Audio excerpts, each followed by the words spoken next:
Bonjour et bienvenue pour ce nouveau page à page consacré au crossover exceptionnel entre Dylan Dog et Batman. Dylan Dog, ce personnage issu des bandes dessinées italiennes, véritable icône. J'ai pu à l'occasion de mon séjour en Italie découvrir la richesse de ses parutions avec des auteurs absolument fabuleux. Il était tout normal que ce personnage culte rencontre un autre personnage culte, à savoir Batman. Vous avez devant les yeux l'édition italienne de Batman Dylan Dog. Il s'agit d'un crossover réalisé en partenariat avec DC Comics. C'est un crossover officiel qui est actuellement édité aux États-Unis et qui peut-être nous arrivera en France et qui peut-être donnera de la lumière à Dylan Dog, un personnage qui a été longtemps édité en France et qui l'est toujours.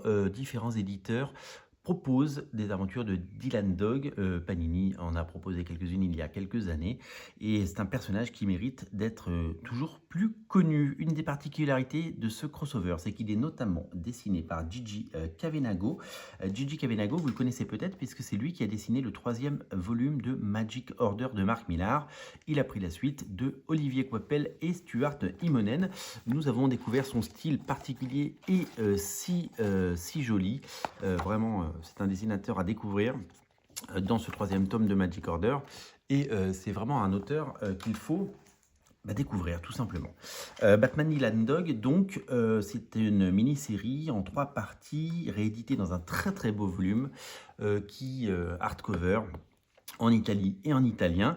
Donc pas d'édition française à l'heure où j'enregistre cette émission, mais peut-être qu'un jour ça arrivera chez Urban. En tout cas, il y a tous les atouts et nous allons découvrir ensemble ces pages dans cet album qui fait se rencontrer ces deux personnages. L'édition italienne est vraiment très belle. Elle est en italien, comme vous l'avez devinez, ça s'appelle L'ombre de la chauve-souris, l'ombre de la pipistrelle, et c'est tout simplement magnifique. Le dessin est signé par 2 personnes, donc je l'ai dit, il y a Gigi Cavanego, il y a aussi Werther Del Edera, qui est un dessinateur italien. Alors j'ai un petit peu du mal à voir qui fait quoi, d'après ce que j'ai compris, Werner Werner Del Edera fait le prologue et Gigi Cavenago fait le reste. Voilà, et donc c'est vraiment très joli. Regardez à quel point c'est stylisé, regardez ce Joker absolument magnifique qui fait une nouvelle fois des siennes. Tous les personnages du bestiaire et toutes les galeries de méchants est disponible dans cet album. C'est un très très beau récit, comme vous pouvez le voir. C'est très stylisé avec ces bandes comme ça et la palette de couleurs est absolument magnifique. Batman vient en aide à quelqu'un qui a été complètement traumatisé par le Joker et nous allons découvrir le personnage Dylan Dog. Dylan Dog est un héros italien, sorte un peu dandy, un peu classe, un petit côté James Bond, mais surtout un petit côté John Constantine, puisque c'est un enquêteur qu'on appelle quand il se passe des choses un petit peu paranormales. Voilà, donc c'est un peu le John Constantine italien, si vous voulez. Il est très très classe, il est très italien dans son style. Alors ce qui est très drôle, c'est que son style, son personnage a été créé dans les années 90. Je pensais qu'il était beaucoup plus vieux que ça. Et que son auteur, son créateur, a pris comme image l'acteur Rupert Everett. L'acteur Rupert Everett, et voilà. Et là, a priori, à partir de là, c'est Gigi Cavanego qui dessine. Donc, il a pris les traits de Rupert Everett. Et ce qui est très très drôle, c'est que le film Della Morte Dell'Amore... Alors, il y a eu un film Dylan Dog avec Brandon Routh il y a quelques années qui s'est pris un énorme bide.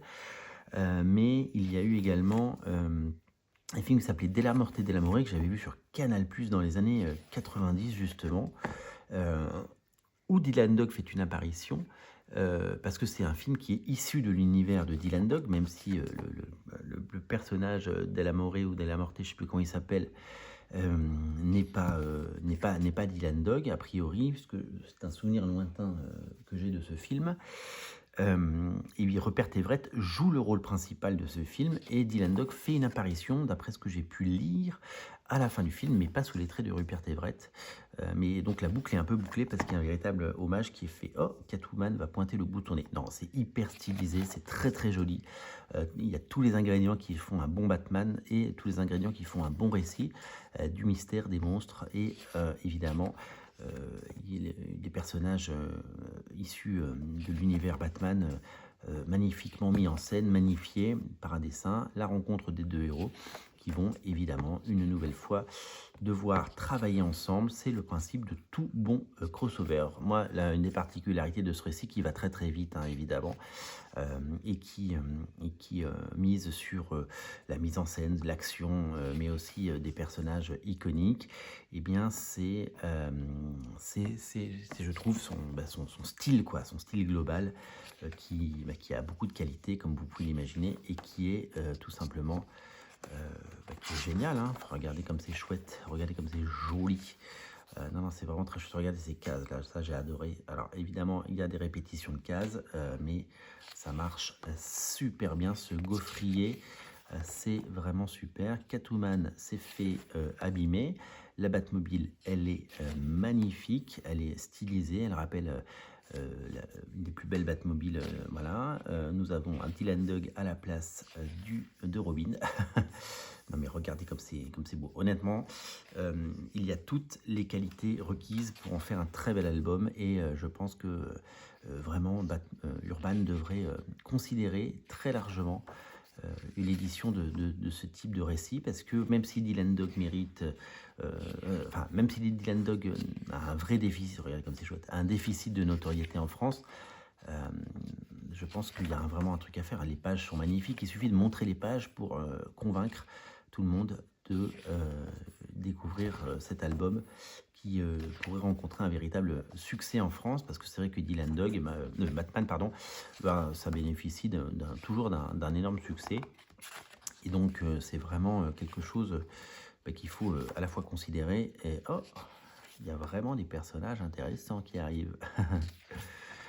Hop. Et donc voilà, il y a ce côté évidemment John Constantine est de la partie, comme vous pouvez le voir, et donc il y a véritablement plein de personnages issus de l'univers DC Comics, pas que Batman, qui font eh bien une apparition. Le démon, vous l'avez reconnu, et donc ça va vraiment puiser dans tout ce que l'univers DC eh bien, offre de richesse, parce que c'est super chouette, quoi. Non, vraiment une expérience graphique hors norme. Je suis content de pouvoir vous présenter ça, parce que en fait, quand je suis allé en Italie il y a quelques semaines, eh bien, je me suis mis en quête de cet album. Je suis passé dans différentes boutiques. Vous avez peut-être vu mes formats Suivez-moi. J'ai vu 2 boutiques et donc j'ai croisé aussi cet album dans des magasins plus culturels, hein, des types de Fnac italiennes. Mais voilà, je l'ai acheté dans une boutique indépendante, évidemment, pour pouvoir faire vivre un indépendant et pour pouvoir le découvrir, parce que j'avais vu des pages en ligne et ça me plaisait bien, et comme c'est inédit en France, je me suis dit je vais le prendre. Comme je lis un peu l'italien, et ben je me suis dit j'aurais pas trop de difficultés à comprendre l'histoire, et je ne suis pas déçu, d'autant qu'il y avait une autre édition à côté en petit format, en format fumetti, en format vraiment format poche, quoi, pré-publication, avec une qualité de papier bien moindre. Donc je suis content d'avoir trouvé cette belle édition qui rentre dans ma collection et qui vraiment nous régale. Voici les couvertures, elles sont sublimissimes. Les couvertures, elles sont vraiment très belles, et elles méritent évidemment d'être toutes découvertes. Voilà, c'est vraiment très joli, et c'est un très bel album que je vous recommande.